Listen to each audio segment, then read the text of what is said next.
I don't know how much of this I'm allowed to share, but I guess there's only one way to find out.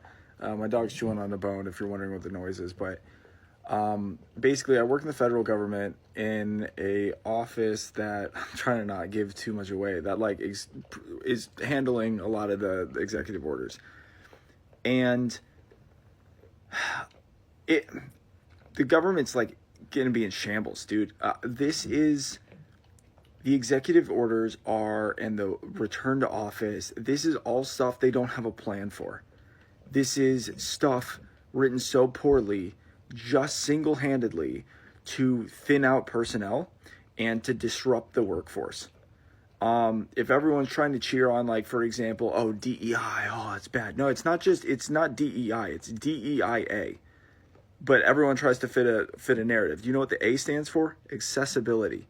Do you know what one of the repercussions of that executive order is? It is pulling down any document, any web page or anything with any of those 4 words on it.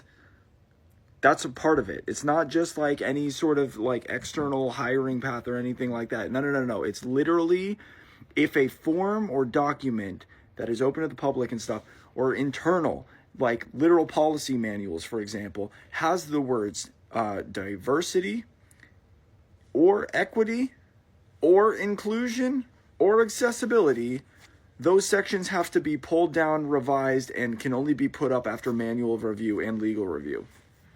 I'm not even joking. Do you know what has a lot of those words in it? Tax forms. Do you know what's happening in this season? Taxes. That's right. That's not even just that. The back to work stuff, it is single-handedly, not because of productivity. No. Productivity shot up when we had telework and remote work. It's actually dropping, and it's a problem. They don't have the physical space for the staff to return to the office. They are trying to force people and reassign people to different field offices. They don't have the space. There was no plan before these executive orders went into effect. I'm watching it. I'm dealing with it. Then on top of that, getting rid of remote work, getting rid of telework and everything like that, they are trying to have people resign so that they can get rid of government positions. And what is the end goal, you might ask? Because they're also firing all of the new hires. Not every single one yet. Anyone that got a job offer, they've already rescinded that. Today was the day that they referred probationary employees, which is like your first, depending on what position you have, it's either your first year in the position or 2 years if you're like an attorney, for an example. They just referred all of those positions of new hires to their lead agency, which is then going to give that data to the OPM, Office of Personnel Management. And they are basically going to decide who is going to get clipped, maybe nobody, but probably more people, including possibly myself. And what is all this for, you might ask? What is saving all this money for? You want to know what it's for? You want to know what shredding the government is for? It is because our politicians, specifically Trump, Elon Musk, Doge, but Republicans as a whole, are gearing up to give another round of tax cuts to corporations and the ultra wealthy. And they can't do it on the current proposal because we are now at a point where corporations and the ultra wealthy are paying so little in taxes, and a good portion of them are already paying absolutely nothing in taxes and are instead getting refunds literally out of our pockets. We might as well just say, Amazon, I gotta pay Amazon $1,000 for nothing in return. Literally, that is what's happening right now. It is so egregious that they are trying to not cut the Pentagon, not cut defense spending. They are cutting the literal fabric of our government. And social services, Medicaid is on the block. Like these programs, it's going to be felt throughout the country. It is. It doesn't matter if it's the TSA. We've already seen ridiculous lines. It's because people have been fired. Parks, literally the amount of government, it could be sanitary, like as in like trash collection and stuff. It can be as much as, the DMV, passports, USPS, and like all of these government things that you don't realize on the day-to-day, our government organizations, they are all going to be affected. This is going to not only directly impact people that work in the federal government, but everybody in the country. You think voting was bad before. Oh my God, dude.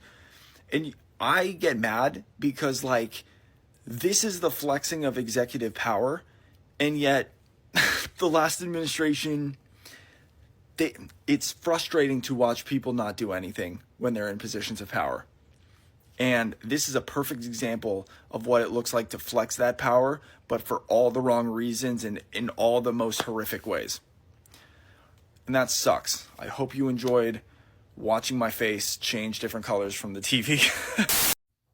So I'm a USA employee, federal civil servant, direct hire.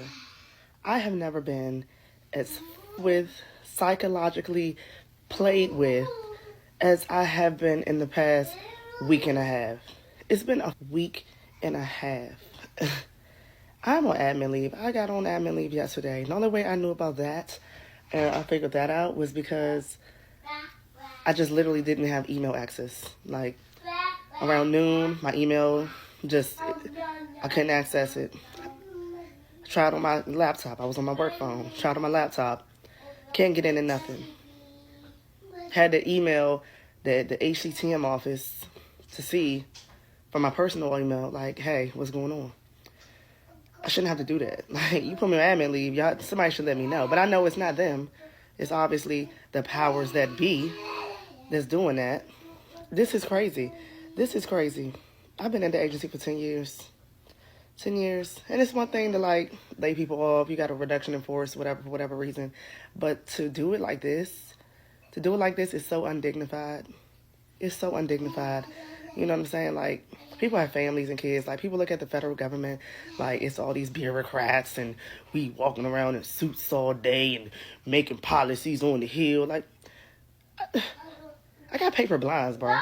I got paper blinds. Y'all hear my kids hollering. They're eating mac and cheese that I heated up in the microwave, the Kraft one, okay? Like, we are regular people. I'm a regular person. And even admin leave, I don't even know if we even going to be paid. Nobody has said nothing. I don't have a paper in my hand to tell me nothing. What happens to my health insurance? What happens to my health insurance? Am I getting my last check? Am I getting my leave paid out? At this point, that's all I care about. Y'all let me go already? Well, we're basically go. Let's be frank about it. But, like, can we at least do this the proper way? And then they put up on the website that just everybody's done after Friday. Everybody's done after Friday. Like, they put that on the website. They took our website down and then put it back up just to say that. This is evil. Like, I've never seen it like this. This is pure T evil. I don't even have thoughts. Like, this is the only way I could even think to, like, just express it just clearly. But this is crazy. I've never seen it like this. I don't ever want to see it like this. I can't even believe this is happening. My brain can't even wrap myself around, like, what's going on right now. But where is my last check? That's all I need to know. Where is my last check? Where's my leave payout? How long do I got insurance for? Because I can make some appointments for this week. What are we doing? How is the president doing on his #1 promise with getting out the worst of the worst illegal immigrants? He's been doing a great job so far.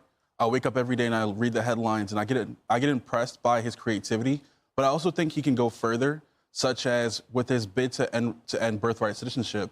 He could start printing papers for the undocumented children here that are currently being born, and then force the foreign governments of the country of origin to accept those citizenship papers diplomatically. And I also think I go to Chicago and I see the immigration crisis at the forefront in front of my school on the corners. I don't think we should wait until unpopular mayors like Brandon Johnson lose their elections. I honestly think if mayors like him obstruct Tom Homan or President Trump, they should be arrested. They should be indicted, put on trial, because they weren't afraid to put him on trial when he was just running for office. So I would say let the voters in the community talk about, is using taxpayer dollars against common sense policies, is it illegal? And I think you would see that Mayor Brandon Johnson, so many other mayors would be criminally charged. What are Vote for, if you want Donald Trump to win, say that.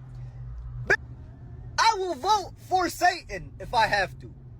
I don't care who we got to deal with for the next 4 years, as long as you know that you've up and you guys are going to deal with some type of repercussion for what happened for the last 10 months. I'm going to do everything I can to make sure that does not win and the Democrat Party loses the election.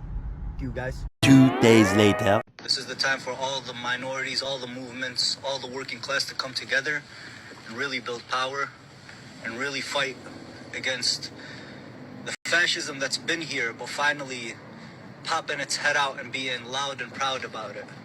And unless we do something, really come together, it's gonna get real bad. A few minutes later. Let's clear this up. Since there's a lot of new people coming to my page because of misconceptions, lies, and rage bait, I'm gonna give you guys the facts. First off, I never voted for Trump. I was one of the people who came out and actually called out the Arabs for Trump and the Yemenis standing next to Trump and said, you guys look stupid. You can't stand next to a person that actively disrespects not just our community, but all the communities. And he's obviously a white supremacist and a capitalist that will step over your dead body to go make sure he's making a profit and make his stockholders happy. The same way the Biden and Kamala Harris administration and those people would do the same exact thing. I said I would rather vote for Satan than Kamala because I can't, with good conscience, vote for or tell anyone else to vote for the people who are actively committing a genocide. The people who are funded by the same people as the orange fascists. The same people are funded on both sides, so I will not vote for either one of them ever again. I voted for Biden. I said I will never vote for the Democrats or Republicans ever again. Why? Because they are controlled by the same people. They are owned by the same people. Only way to get change is to do something different. We've done the same thing of picking the lesser of two evils for 100 years, and look at the situation we're in. All we get is performative actions and performative activism. I'm done with that. We need real change and real power, and I'm following the people who are doing it outside of the system, outside of the control and reach of the oligarchy. So if that's not you, if you want to stay a part of the Democratic plantation, that's fine. Don't get mad at me for disrespecting a war criminal just because she happened to be a woman and has melanated skin. At the end of the day, I'm calling her out, and I disrespected her just like I call the Trumps, the Bidens, the Bushes, the Obamas, the Clintons, all of them, all of the corrupt politicians. I call them all out equally. And the sad thing is, you guys are more mad at me for disrespecting a war criminal than you're mad at the war criminal for the crime she's committing. And as Malcolm said, the Republicans are wolves and the Democrats are wolves in sheep clothing. If you're still playing the two-party system and the two-party game, you are not really about revolution, and you are not calling for unity. I've been calling for unity for 10 years. That video that you guys seen of me saying, this is a time we have to come together more than ever, I wasn't even talking about my community that needed the protection right now. I'm more worried about the Latino community and the people that are going to be most affected by the deportations and all of the stuff that Trump is going to do the next 4 years. We knew what comes with Trump, but we're prepared because we are going to stand firm and we are going to stand together regardless of who is in power. So we heard what the Arab man stated, right? And how it is that he felt about Harris. He was like, well, I'm going to vote for anybody else, even if it has to be Satan himself, as long as it's not her. And then he wanted to turn around and be like, you know what? My melanated brothers and sisters, all minorities, this is the point in time that we push everything to the side. This is the kumbaya. This is the coming to God moment, right? And he's like, we need to come together in order to help one another because of what is taking place right now with Trump. So let's just take a look at this, right? Blast from the past, which a lot of people don't like looking at the past, but this is why the past is important. They said Arab American voters helped Trump win Michigan. What will his presidency bring? Right? One of the next ones, Al Jazeera to the right side, has said why many Arab voters in Michigan are flocking to Trump ahead of the United States election. The Detroit Free Press. It says Trump wins Dearborn amid anger over Gaza and Lebanon. Jill Stein receives 18% of the vote. Next, we have the Washington Post. Michigan Arabs and Muslims deeply split over supporting Harris. France 24 said, at a sombrero watch party, Arab Americans turned their backs on Harris and opened the door to Donald J. Trump. Again, we have the Times of Israel. They said voters in Arab American strongholds helped tip Michigan in Trump's favor. And last but not least, the Center Square states many Arab Muslim American voters leave Harris for Trump. Imagine that. Look at that. And then nobody really thought this out.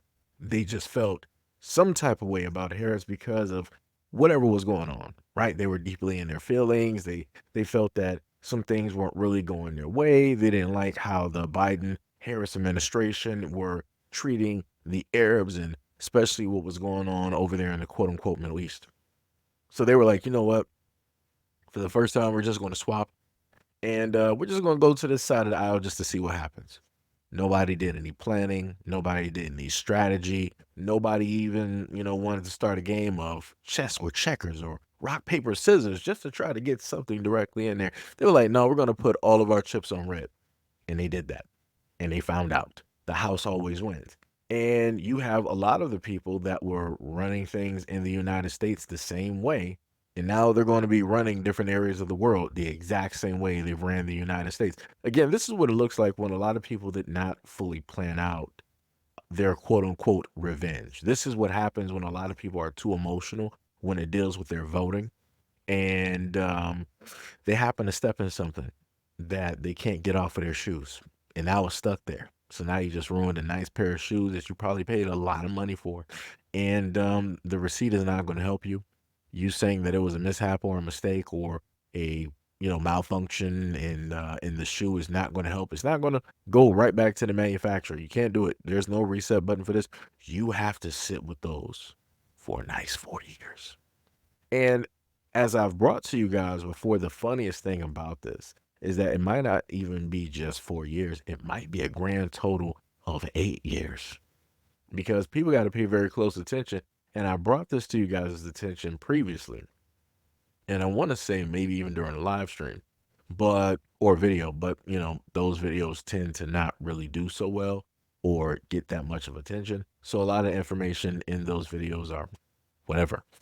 But one of the things I pointed out to a lot of people was the fact that Trump has somebody under him who is working in government that is trying to pass some type of legislation that would enable and allow him to run another term. And it specifically stated as long as a person did not run 2 consecutive terms. And we all know that Trump did not run 2 consecutive terms. He only had 1.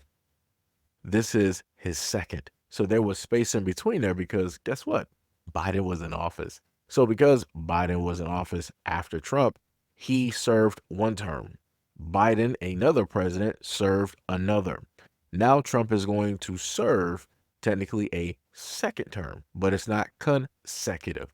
So which means that if there is an election and if that legislation, that piece of legislation actually does get passed, he can then go for re-election again. He can go up for another race, and chances are very, very great that he will win.